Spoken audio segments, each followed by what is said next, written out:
आयतनो हरि सर्वमंगल मंगल्ये शिवे सर्वार्थ साधिके शरण्ये त्र्यंबके गौरी नारायणी नमोस्तुते नारायणं नमस्कृत्यं नरं चैव नरोत्तमं देवीं सरस्वतीं व्यासं ततो जयमुदीरयेत्।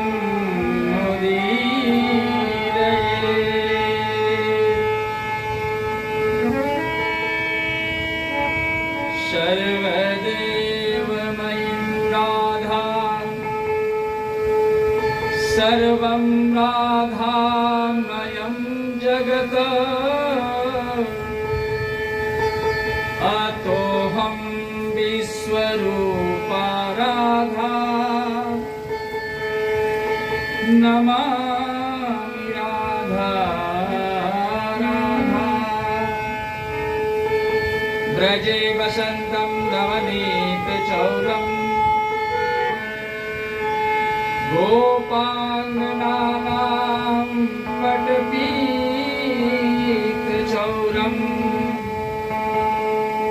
अनेकजन्मार्जितपापचौरम्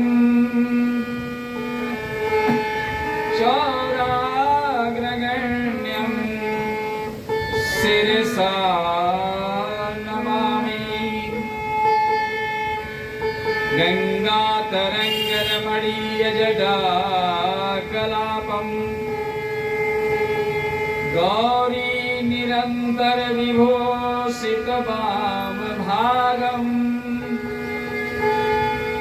नारायण प्रियमनङ्गमदापहारम् वाराणसीं सुरपतिं भज विश्वनाथम्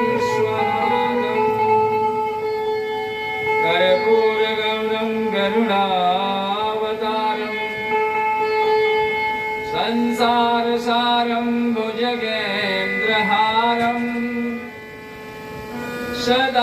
जो लोग कश्यप ऋषि के संतान हैं उनके आगे लिखा जाता है कि जैसे मदन यादव और गोत्र आपका क्या है तो लिखा जाएगा कश्यप, यानी आप कश्यप की संतान हैं।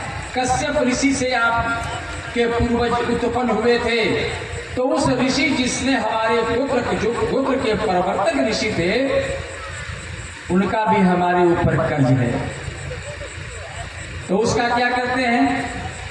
तो उसके लिए हम ऋषि तर्पण भी करते हैं और साथ साथ हम ये धर्मशास्त्र का अध्ययन करते हैं या धर्मशास्त्र खरीद करके उसके पढ़ने वाले लोग, उसको समझने वाले लोगों को दान करते हैं, तो इससे हमारा ऋषि ऋण से हम मुक्त हो जाते हैं।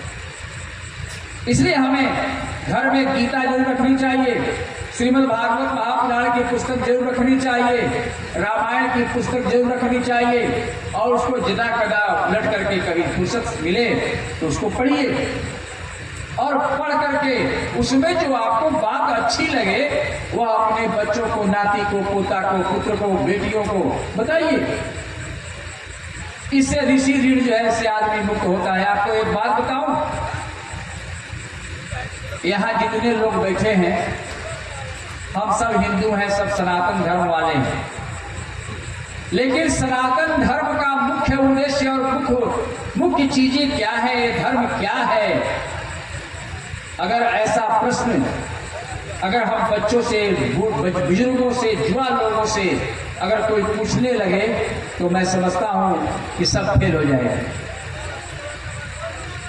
कोई आदमी डॉक्टर बन गया है, इंजीनियर बन गया है, बहुत बड़ा पैसा वाला है, बहुत मकान दुकान है ना सब बना लिया है, लेकिन उससे या उसके घर के बच्चों से पूछिए कि अच्छा भैया आप जो है सनातन धर्म के हैं तो कम से कम गीता हमारे धर्मशास्त्र की सबसे होली बुक है, वह सबसे पवित्र पुस्तक है, आप उसका एक श्लोक सुना दीजिए। कितने लोग सुना पाएंगे?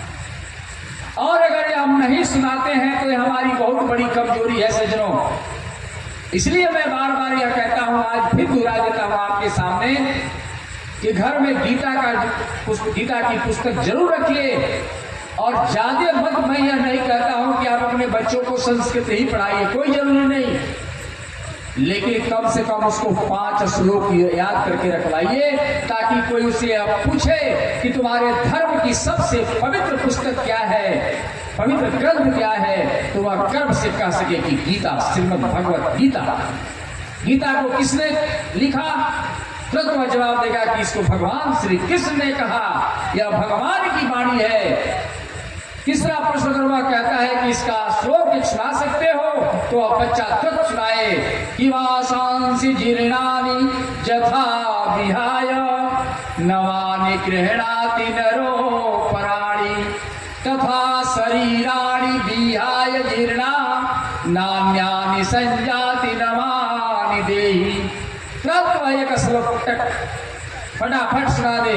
अगर ऐसा हम कर सके तो विश्व के किसी भी कोने में जाकर के आप लज्जित नहीं होंगे। और आज मैक्सिमम लोग यह लज्जित होने का काम कर रहे हैं हम हिंदू, हैं हम सनातन धर्म वाले, लेकिन हमको एक गीता का श्लोक याद नहीं है, जो हमारा सबसे पवित्र ग्रंथ है सज्जनों। इसलिए अपने बच्चों को जरूर समझाइए।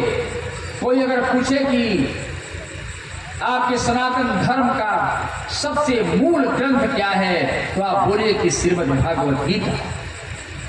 किसने यह कहा, किसके द्वारा यह रचना हुई, तो यह बताइए बच्चों को कि वह कह सके कि इसको भगवान श्री कृष्ण ने अपने मुखारबिंद से कहा है। और एक श्लोक सुना सकते हैं तो बच्चों को 2, 4, 5 श्लोक नहीं, 700 श्लोक है, नहीं 700 आप सुना सकते, 2, 4, 5 तो सुनाइए, एक तो सुनाइए, एक तो याद करके रखिए। इससे आप छाती ठोक करके कह सकते हैं कि मैं हिंदू हूं और सनातन धर्म का मानने वाला। बोलिए आनंद कंद भगवान की जय।